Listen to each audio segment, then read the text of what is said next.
Welcome to Dodgers Daily Down on the Farm. So glad that you decided to tune in. Casey Porter here. Hey, thank you so much. We're going to start right here at AAA Oklahoma City, and the guys that are maybe the closest to bringing reinforcements to the LA Dodgers. We know that the September call-ups are here. Bobby Miller, 1.2 innings on Sunday, 1 hit, 1 run, 2 strikeouts, 1 walk. Miller, so it's kind of mixed results for Bobby Miller. Got the first hitter out pretty easy, which was Blake Jordan. And Blake Jordan's a name. Blake Jordan's the guy who got him for the 2-out base hit in his outing prior. So in the outing prior, Bobby Miller had walked the bases loaded, almost gotten out of a 2-out jam, but then Blake Jordan got a 2-out base hit to score a couple of runs, which is why he gave up a couple of runs in that outing. So he got Blake Jordan, which was good to see him, and then he walked the next hitter, then he hit a guy after that, and then just like the outing before that, he got to 2 outs, and then that's when he gave up an RBI base hit. So if you want to like the fact that he's getting close, and even in the last 2 outings where he's given up runs, he's been very close to getting out with no runs. If you like that, that's great, but you also have to look at the results that he has given up runs. That's why I say it's kind of a mixed bag for Bobby Miller. Bobby Miller finished August with an ERA of 3.55, but his average against is just 1.16, whip of 0.95. So there's a lot to like about the month of August for Bobby Miller. And Hassan Kim is no longer part of the farm system because he's getting brought up. But having said that, we are going to cover him and his action down on the farm and some of the great things that he has been doing with AAA Oklahoma City. He went 2 for 4 on Saturday, did a very good job just kind of being contact oriented. That gave him the best chance to put the ball in play to utilize his speed, no doubt. So Hassan Kim, he's very fast. So instead of having that pinwheel swing, get on top of the baseball, hit some line drives. If you miss, everything, you want everything right there. See that contact oriented. If you miss, you want your misses, if you have speed, to be lower, not higher, because you don't want to hit lazy fly balls. You want to put the ball on the ground and see if you can beat something out with your speed. So he also played left field, Hassan Kim did, and he's hitting 2 hits. Right now, as he goes to LA, he's hitting 268 at the AAA level. Back-to-back 2-hit games, 5 for his last 12, and finished August hitting 324. So Hassan Kim, there is an update on him. And another update on one of my favorite players in the entire system. If you follow Dodgers Daily at all, you know that Austin Gothier is one of my favorite players, and he is just 3 walks away from having the exact same amount of walks as he does strikeouts for the season. And in the month of August, he actually had 10 more walks than he did strikeouts. So, and he has really, really been playing very good offense for AAA Oklahoma City. It's amazing how you make your own luck whenever you actually put the ball in play. Gator, as they call him, hit 329 in August, OPS 924. So it's not like every hit's been like the one that you're seeing right there on the screen. And again, walked 10 more times than he struck out in the month of August. So strong finish for Austin Gothier. He's hitting 327 over the last 2 months. So good to see Austin Gothier getting back to his roots and playing good baseball. And a young man that I released our interview just this morning. You can go and check that out. I have that posted on the YouTube page here. Luke and Baker, Big Luke right here. How about that? Baseball is awesome moment of the day. Luke and Baker got drafted back in 2018 by, you guessed, yes, the Cardinal system. He has played in the Cardinal system the entire time until he just got released, actually DFA'd. Dodgers picked him up on waivers earlier this month. And yes, he just had a walk-off Sunday evening against Memphis, the team he was playing for when he got DFA'd. And to make things even stranger, the Oklahoma City Comets, they restructured in 2021. There was no 2020 minor league season. So Oklahoma City has not even played Memphis since he got drafted back in 2018. So what are the odds that Oklahoma City actually plays Memphis for the first time in 7 years? He gets released earlier this month and then hits a walk-off against the team that just put him on the waiver wire earlier this month. The baseball is awesome. Moment of the day. So you had the walk-off from Luke and Baker, and literally, just minutes before you had the walk-off from Lucan Baker. You also had a walk-off at the Double-A level from T.Y. Taylor Young. Tulsa walked it off. Tulsa now is 2 games in the lead of making the playoffs in the second half. They are 2 games ahead of Wichita, who they play in Wichita this week. So as long as Tulsa just wins half the games this week, then actually I think they could go 2-4 and tie there. I'm not exactly sure how the tiebreaker would go.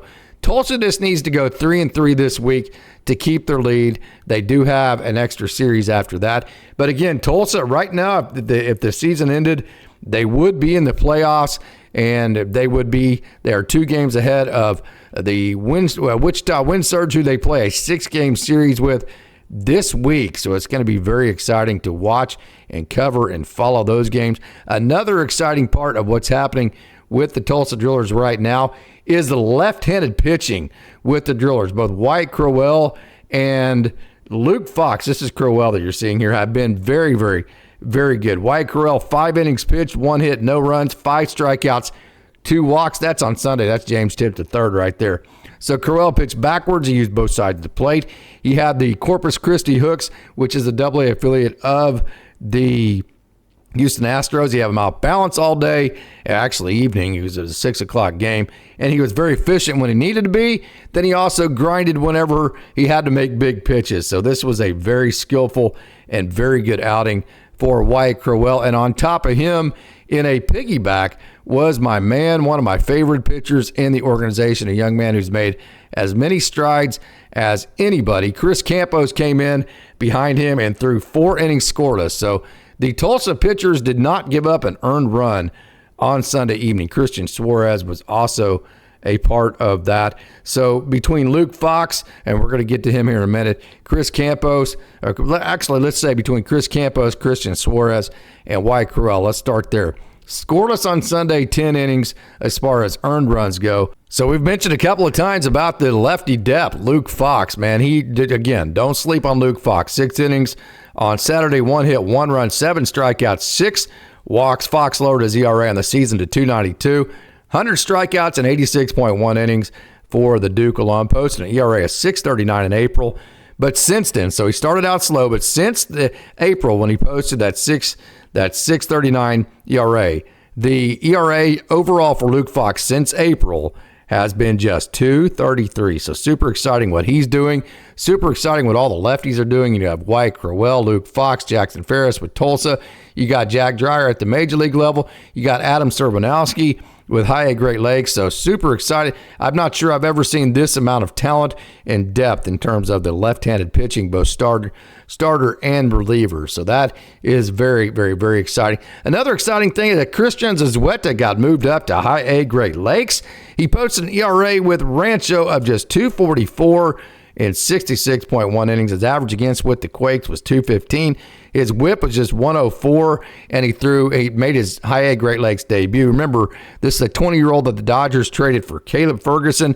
In his debut at the Loons, 1 inning, no hits, no runs, 1 strikeout, and 1 walk. So congratulations to Christian Zazueta for getting called up and promoted to High A Great Lakes. Very good job, very well earned, because he was very, very good with the Rancho Cucamonga Quakes. And another young man that we know is really, really super good, Josue DePaula. Josue DePaula is having a rough month, no doubt about it. Let's show you the 2 hits from Sunday, hitting below 200 this month, but he had 2 hits in Sunday's game, and there's process and results. The results are not having a great month offensively, but the results also are that he's had 2 hits the last couple of games. But look at that hit. That's a very Josue DePaula looking hit right there. So the process of that is, hey, it looks like he's more comfortable. He's getting more comfortable now than he has been since he's returned from his injury. Just continue to get more and more comfortable and turn into the Josue DePaula that we are accustomed to seeing. So the results are good that he's getting some more hits as of late, but the process that he's starting to look more and more comfortable, I think, is an even better indicator than that. And so another guy that has been, to me, the guy that is the Midwest League Player of the Month, that should be Elijah Hainline. To me, he's been a force. He's been the best player in the Midwest. Of course, I don't study other teams, so I very well could be wrong. Push back against that. I won't have a whole lot of pushback but he raised his average to 299 over the whole season.